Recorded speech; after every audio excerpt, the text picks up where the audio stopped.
Welcome to Nikhil's kitchen. நம்ம நிகில்ஸ் கிச்சனில் இன்றைக்கி பச்சை பட்டாணி சுண்டல் வச்சு தாங்க ஒரு குழம்பு ரெசிபி செய்ய போகிறோம். இது டிஃபன் சாம்பாராகவும் எடுத்துக்கலாம், லஞ்சுக்கு சாப்பாட்டோடையும் எடுத்துக்கலாங்க. ரொம்ப டேஸ்ட்டாக இருக்கும். இதுக்கு முதல்ல மசாலா வறுத்துக்கலாங்க. ஸ்டவ் ஆன் பண்ணி ஒரு கடாயை வச்சுக்கிறேன். ஒரு ஸ்பூன் எண்ணெய் சேர்த்துட்டு அது கூடவே ஒரு 100 கிராம் அளவுக்கு சின்ன வெங்காயம், 5-6 பல் பூண்டு, ஒரு துண்டு இஞ்சி சேர்த்து நல்லா வதக்கிக்கிறேங்க. ஒரு கொத்து கருவேப்பிலை சேர்த்துக்கிறேன்.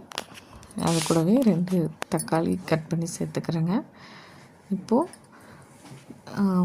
1 ஸ்பூன் ஜீரகம், 1 ஸ்பூன் குருமிளகு சேர்த்துக்கிறேங்க. நல்லா வதங்கி வரட்டும். இப்போ துருவி வச்ச தேங்காய் சேர்த்துக்கிறேன். நல்லா வதங்கி வரட்டுங்க. மசாலாவோடவே மசாலா பொருட்கள் சேர்த்துக்கலாம். இப்போ 1/2 ஸ்பூன் தனி மிளகாய் தூளும், 1/4 ஸ்பூன் மஞ்சள்தூள், அப்புறம் 1 ஸ்பூன் நான் மல்லித்தூள் சேர்த்துக்கிறேங்க. நல்லா வறுத்து வரட்டுங்க. இப்போ தனியாக எடுத்து ஆற வச்சிடலாங்க.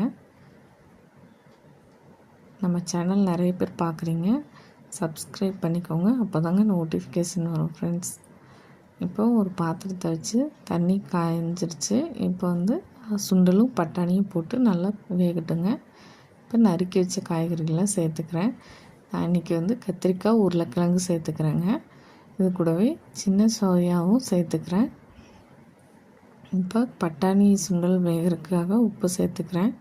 நம்ம வதக்கி வச்ச மசாலாவை அரைச்சி சேர்த்துக்கிட்டேங்க. நல்லா கொதிக்கட்டும். இது கூடவே இப்போ சோயாவும் சேர்த்துக்கலாங்க. இப்போது கொஞ்சமாக தேவையான அளவுக்கு பெருங்காயம் சேர்த்து நல்லா கலந்து வச்சிடலாம். நல்லா கொதித்து வெந்து வரட்டுங்க.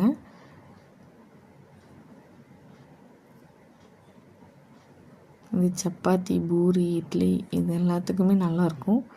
சாதத்துக்கும் குழம்பு எடுத்துக்கலாங்க, ரொம்ப நல்லாயிருக்கும். இப்போ நல்லா கொதித்து வந்துருச்சுங்க. இப்போ சாம்பார் இறக்கிட்டு தாளிச்சிக்கலாங்க. இப்போது தாளிப்பு கடாயில் 1 ஸ்பூன் எண்ணெய் சேர்த்து கடுகு, கருவேப்பிலை தாளித்து குழம்போடு சேர்த்துடலாங்க. அவ்வளோதாங்க, சிம்பிளாக ஈஸியாக ஒரு குழம்பு ரெசிபி. ரொம்ப நல்லாயிருக்கும். நீங்களும் செஞ்சு பார்த்துட்டு இப்போ இருக்குன்னு கமெண்ட் பண்ணுங்கள்.